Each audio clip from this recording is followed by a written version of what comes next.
સુરતની અંદર જિલ્લા પંચાયતના સભ્ય દ્વારા રાજીનામું ધરવામાં આવ્યું હોવાની વિગતો અત્યારે પ્રકાશમાં આવી રહી છે। આ જાણકારી મળી રહી છે, જેમાં જિલ્લા પંચાયતના સભ્ય રોહિત પટેલ દ્વારા રાજીનામું આપી દેવામાં આવ્યું છે। રોહિત પટેલ ગોદાવરી જિલ્લા પંચાયતના સભ્ય હતા અને તેમણે પોતાનું રાજીનામું ધરી દીધું છે। જિલ્લા પંચાયતના ઉપપ્રમુખ તરીકે નિમણૂક તેમની થઈ હતી તેવી પણ જાણકારી અત્યારે સામે આવી રહી છે। પોતાના અંગત કારણોસર તેમણે રાજીનામું આપ્યું હોવાની જે કારણ છે તે પણ તેમના દ્વારા દર્શાવવામાં આવી રહ્યું છે। જિલ્લા પ્રમુખને રાજીનામું તેમના દ્વારા આપવામાં આવ્યું છે।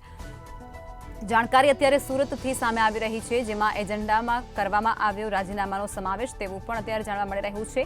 તેમના દ્વારા અગમ્ય કારણોસર પોતાના જે નિજી કારણો છે તેના દ્વારા રાજીનામું આપવામાં આવ્યું છે। રોહિત પટેલ ગોદાવરી જે જિલ્લા પંચાયત છે ત્યાંના પ્રમુખ હતા અને તેમના દ્વારા રાજીનામું આપવામાં આવ્યું છે। જિલ્લા પંચાયતના ઉપપ્રમુખ તરીકે તેમની નિમણૂક પણ થઈ હતી। પોતાના અંગત કારણોસર તેમણે રાજીનામું આપ્યું હોય તે પ્રકારની વિગતો પણ હાલ પ્રકાશમાં આવી રહી છે।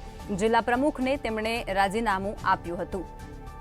સુરતથી આ જાણકારી અત્યારે મળી રહી છે। સુરતથી આ મોટા સમાચાર કહી શકાય છે, જેમાં રાજીનામાનો જે દોર છે તે જોવા મળ્યો। એજન્ડામાં તેમના રાજીનામાનો સમાવેશ પણ કરવામાં આવ્યો છે। રોહિત પટેલ ગોદાવરી જિલ્લા પંચાયતના સભ્ય હતા।